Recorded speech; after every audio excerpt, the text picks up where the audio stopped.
नमस्कार बंधुरा आमी स्वप्ना उपाध्याय आमार चैनल रान्ना रेसिपि एंड आवर लाइफस्टाइलेर पक्ष थेके सबाइके स्वागत। आज आमी आपनादेर संगे शेयर करब दारुण स्वादेर रेसिपि एक बाटी चिड़े दिए और एक चामच तेल दिए परोटा। এই পরোটা বানাতে কোনো আটা ময়দা লাগবে না।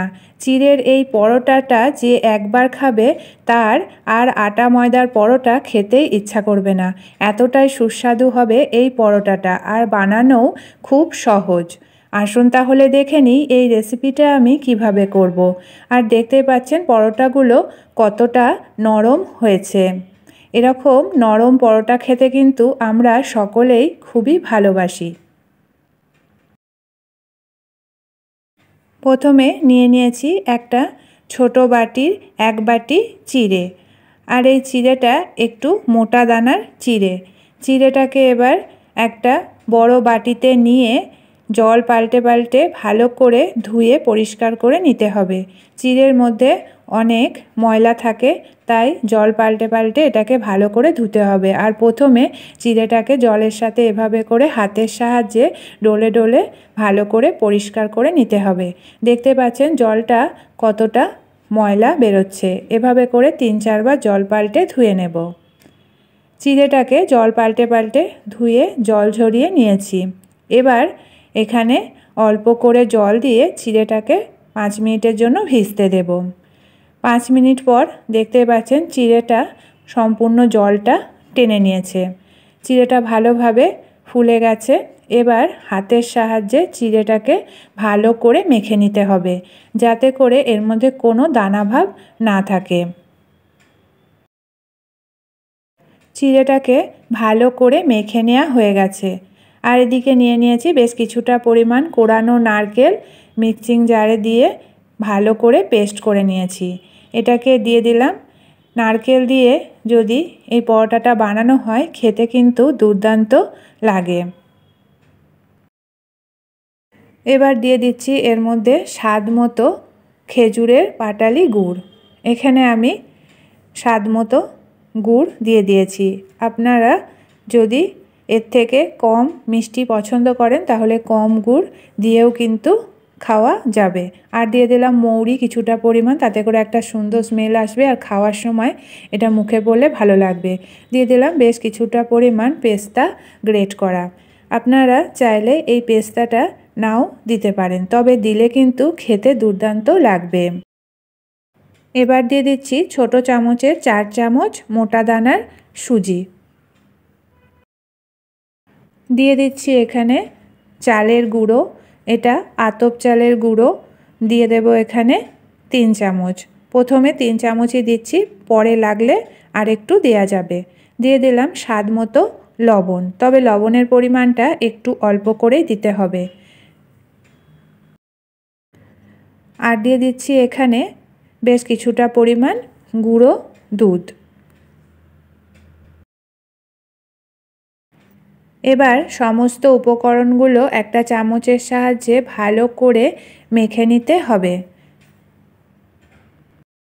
চিড়ের এই মিষ্টি পরোটাটা বাচ্চা থেকে বড় কিন্তু সকলের খুবই পছন্দও হবে, আর বাচ্চারা তো এই মিষ্টি পরোটা খেতে খুবই ভালোবাসে। এবার নিয়ে নিয়েছি এখানে 4-5টা পাকা কলা। কলাগুলোর ভালো করে খোসা ছাড়িয়ে এটাকে হাতের সাহায্যে একটু পেস্ট করে নিতে হবে। অতিরিক্ত পেকে যাওয়া এই কলাগুলোকে দিয়ে কিন্তু পরোটা করলে দারুণ লাগে খেতে। এবার খোসাগুলো ছাড়িয়ে নিয়ে হাতের সাহায্যে এটাকে ভালো করে পেস্ট করে নেব। ভালো করে পেস্ট করে নিতে হবে যাতে করে এর মধ্যে কোনো দানাভাব না থাকে। আর এটা হাতের সাহায্যে করতে হবে, মিক্সিং জারে দিয়ে করলে এটা বেশি পাতলা হয়ে যাবে, তাই ব্যাটারটাও ভালো তৈরি হবে না।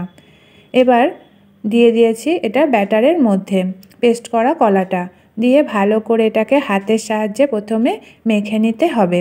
হাতের সাহায্যে মেখে নিয়ে এটা যখন একটু পাতলা ভাব আছে, তার জন্য এর মধ্যে এবার অল্প করে চালের গুঁড়ো দিয়ে এটাকে ভালো করে মেখে নিয়ে 5 মিনিটের জন্য রেখে দেব, তাতে করে ভালোভাবে সেট হয়ে যাবে।